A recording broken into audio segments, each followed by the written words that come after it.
Hi everyone, and thanks for tuning in to another episode of Budget Investor. Today I'll just give you a quick overview of how you should go about using this stimulus check that you'll be receiving today on March 17th, or St. Patrick's Day. And if you're one of the fortunate people that have received it early, well, congratulations, you've had a chance to have that money and potentially spend it already. But I just really want to make sure that you're using that money appropriately. You know, you could go out, buy yourself the latest and greatest piece of technology, the newest shoes, or put all of that money and waste 30% of it on delivery fees through DoorDash and skip the dishes. But wouldn't you want to receive another stimulus check in a couple of months? Wouldn't that make sense to you that every single month you get a little bit of money coming in? So how do you go about doing that? And of course you want to know who's going to actually receive this check. It's a lot of money. You want to make sure that you're one of the people that's actually going to receive it. The best way to do it is, of course, look it up, see if you personally qualify. But just so that you're aware, if you earn up to $70,000 in adjusted gross income, so this is before your taxes, you still qualify. So if you make $74,999, you're good. But if you made more than that, unfortunately, you will not qualify.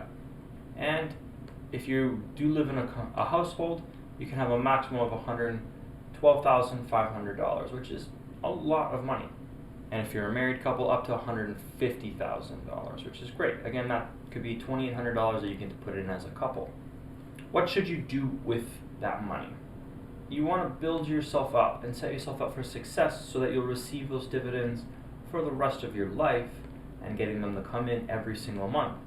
As you can see here, my dividends have slowly been growing every single month, and of course topping out at the top of 2020, at the end of 2020, and of course they're still coming in this year, and I'll continue to receive more.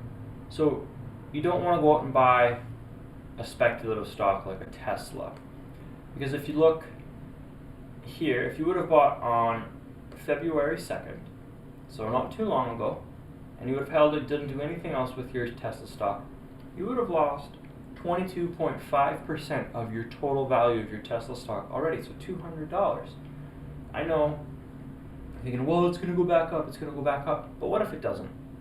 Now, you ended up just losing 22% of your money. Now, if I would have bought an Apple stock, for example, I would have also lost almost 7% of my portfolio. Which I know you're thinking, yeah, okay, so there's still lots of risk of buying at the wrong time in the economy. Maybe right now is not the greatest time. Or I can look at it this way. This Apple stock is going to pay me 0.65% of its total value every single year in dividends. I know that's going to take a very long time, about 8 or 9 years, to receive that 7% back from my Apple stock. But those dividends are going to be coming in. Apple's not just a dividend-paying stock, they are a growing dividend-paying stock. So every year they pay more money than they did last year. Plus, on top of that, Apple is still growing extremely quickly.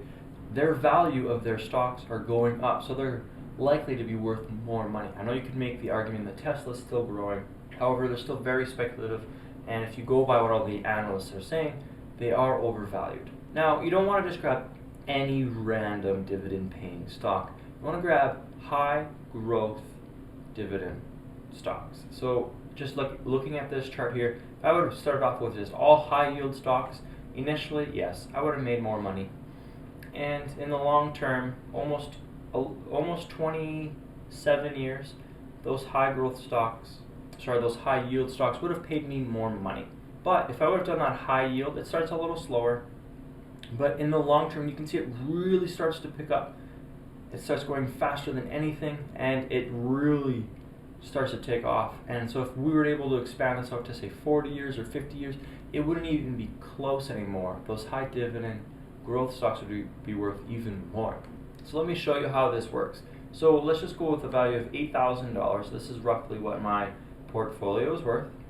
Now, my companies are going to grow about at the pace of the S&P 500, which has gone about 6 to 9% every year. So we did 7% just to be conservative. So that's the growth that it'll do over the course of the year. So I divided by 12 for all the different 12 months. And then I add in $200 every month. And this is roughly how much I'll receive in dividends every single month, which is based off of what my current portfolio gets, which is about a 2.18% dividend yield, which is not too bad, but it's definitely not the highest. If we go over to a high yielding company, so they're not growing, so you're not going to get that continuous growth, so I didn't include it here.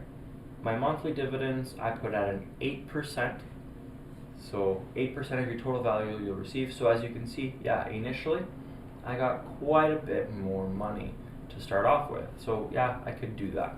And I'm going to continue to put $200 in every single month. So after 1 year, they're still very comparable. The growth stock's worth about $200 more. Really nothing to write home about. If we fast forward all the way up to 5 years, 28,000 versus 26,000. Again, really nothing to write home about. The high yield stocks are definitely paying me more. But if we really start to fast forward it out, we go all the way up to 20 years. 216,000 versus 156,000. Things are starting to separate. There's definitely a larger gap here than there was before. I'm receiving more monthly dividends from the high yield still. I'm making $1,000 where I'm only making $500 in the growth stocks. But that growth piece is what's starting to accelerate me. We go another 10 years. The gap got a little bit bigger. It's almost $120,000 now. Go an additional 5 years. Now it's almost double. 40 years, so I'd be 66 at this time. I'm at $1 million now, and I'm still only at $500,000 for a high dividend paying company. If we do all the way up to 44 years, I have $1.6 million versus $800,000, so I've doubled my money now. And because my value is so much higher in the high growth stocks, my monthly dividend income is very comparable to the high yielding company because I have just so much more total cumulative wealth. This just goes to show you that potential of that snowball effect with your high yield versus high growth companies. Now, so who do you want to be? Do you want to be the guy that goes out, throws his stimulus check away, just gives it over to the big companies and doesn't get to see any money out of that? Or do you want to be the smart one, using that stimulus check to stimulate your finances and keep things growing and get another stimulus check in a month, and then another one, and then another one, and another one? I don't know about you, but I'd rather have that money work for me for the duration of my life so that I get more of it, so that I can leave the rat race, so that I can have more money when I retire, so that I can retire sooner. To me, it seems like the smart choice to use this stimulus check. Don't use it as it's intended to just go out and buy random things and hope that it'll save the world from this terrible pandemic and the crashed economy. Or you can do this to better off yourself, your family, and maybe even future generations. It just seems like a no-brainer to me. But thank you so much for tuning in today. If you'd like to learn more, if you have any questions, please let me know. Please subscribe and thumbs up this video, and I'd love to share more information with you.